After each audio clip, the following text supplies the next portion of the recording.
Hai semua dan selamat datang ke Panduan Integriti Korporat anda.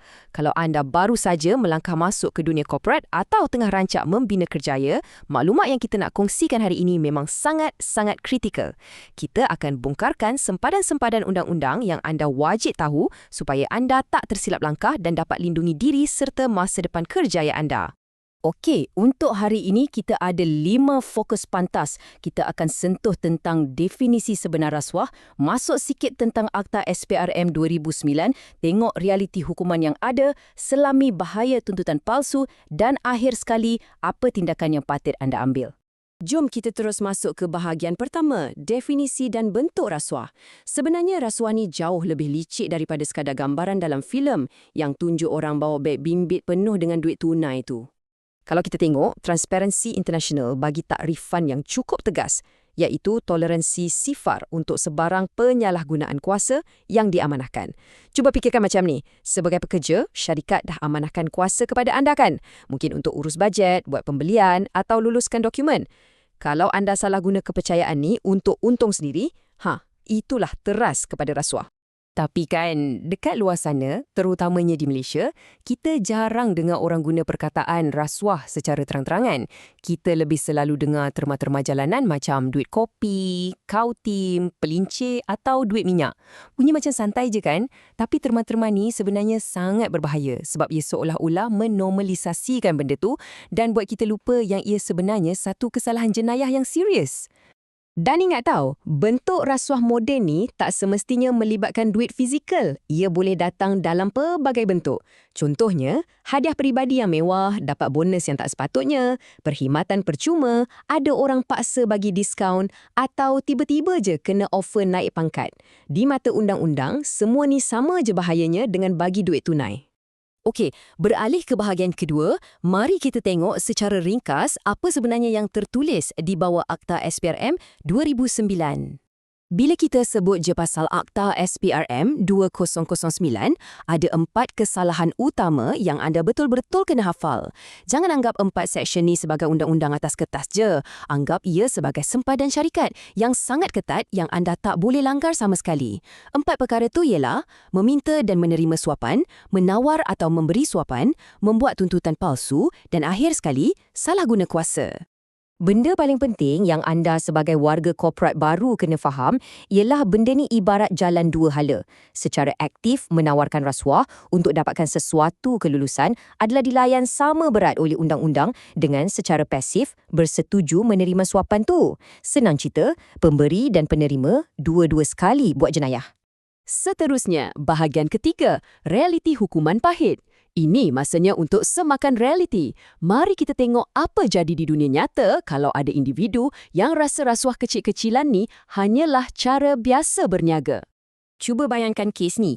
Ada seorang pegawai kerajaan grade tinggi, dia ingat ambil satu habuan kecil tak apalah. Habuan tu hanyalah tiket penerbangan pergi balik ke London yang bernilai lebih kurang RM3,000 je.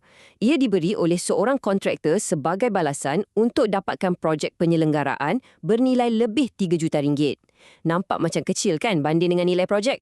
Tapi realitinya, hanya disebabkan tiket bernilai RM3,000 tu, dia dijatuhkan hukuman penjara 2 tahun dan terpaksa bayar denda sebanyak RM15,110. Atau kita ambil contoh lain yang sangat relevan kalau anda kerja di sektor swasta. Ada seorang eksekutif jualan ni, dia ambil suapan sebanyak RM11,000 semata-mata untuk pintas prosedur syarikat. Dia ambil upah tu untuk keluarkan sijil ijazah pentadbiran perniagaan kepada pelajar walaupun pelajar tu tak pernah lalui pun proses pembelajaran yang sah. Keputusan sekelip mata ambil RM11,000 tu terus memusnahkan kerjaya dia. Hukuman dia? Penjara 2 tahun dan denda melambung sampai RM55,000. Kadang-kadang kita terfikir, alah kalau nilai tu kecil sangat, mesti tak ada siapa yang akan kesan punya. Jangan silap. Nilai yang sangat kecil pun boleh bawa penalti yang amat berat. Tengok kes pensyarah matematik ni. Dia ambil sogokan sekitar RM1,130 je semata-mata untuk naikkan markah 2 orang pelajar dia. Jadi, poin utama di sini ialah walau sekecil mana pun transaksi itu, walau nampak macam tak bahaya, ia boleh menghancurkan sekelip mata hidup profesional anda. Denda RM25,000 siap pakej masuk penjara hanya untuk kesilapan bernilai RM1,000. Undang-undang tak kisah pasal jumlah tu. Undang-undang pandang pada pengkhianatan amanah yang anda buat. Sekarang kita masuk bahagian keempat, awas tuntutan palsu. Kenapa kita kena fokus betul-betul dekat sini? Sebab inilah risiko paling besar yang anda akan hadapi setiap hari di tempat kerja, terutamanya bila nak buat klaim perbelanjaan. Tuntutan palsu ni secara mudahnya, bila anda kemukakan dokumen tuntutan yang anda tahu ada detail yang tipu dengan niat memang nak perdayakan syarikat, maksudnya kalau anda tahu resit tu salah tapi anda proceed juga hantar untuk dapat klaim, boom, anda dah pun buat jenayah ni. Jadi, sebelum anda tekan butang hantar dekat sistem klaim bulan ni, tolong ingat benda ni. Menipu masa klaim OT, hantar resit hotel palsu, konon outstation atau paling biasa, beli MC dekat klinik semata-mata sebab nak ponting kerja, ini semua kesalahan serius di bawah SPRM tau. Jangan main-main. Bukan setakat kena buang kerja, anda boleh masuk penjara. Ambil kes sebenar ni sebagai pengajaran. Ada seorang kontraktor, dia cuba nak gelembungkan invoice dia. Dia hantar tuntutan bayaran untuk pembinaan pagar sepanjang 405 meter. Tapi hakikatnya, bila disemak, pagar yang dia betul-betul buat tak sampai separuh pun. Cuma 162.2 meter je.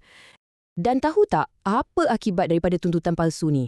Bukan kontraktor tu je yang kena, tapi juruteknik yang tolong tanda tangan dan luluskan dokumen tu pun dituduh bersalah. Masing-masing dihukum penjara 4 tahun dan didenda hampir RM145,000. Sebab itulah, jangan sesekali turunkan tanda tangan kalau anda tak pastikan dulu kesahihan sesuatu dokumen tu. Akhir sekali, bahagian kelima. Tindakan anda seterusnya. Kita dah bincang tentang definisi, hukuman yang menakutkan dan realiti pahit tuntutan palsu. Sekarang, apa yang anda patut buat? Cuba fikir sejenak. Kalau esok ada orang hulur duit kopi dekat anda atau kawan sekerja tiba-tiba suruh anda sign resit yang nampak mencurigakan, apa plan anda? Anda tahu tak polisi whistleblower dekat ofis anda macam mana? Harga untuk anda gadaikan integriti ni bukan setakat kerjaya tau, tapi kebebasan anda sendiri. Jangan biarkan kelemahan sesaat hancurkan apa yang anda dah bina seumur hidup. Jadi, apa pilihan anda selepas ini?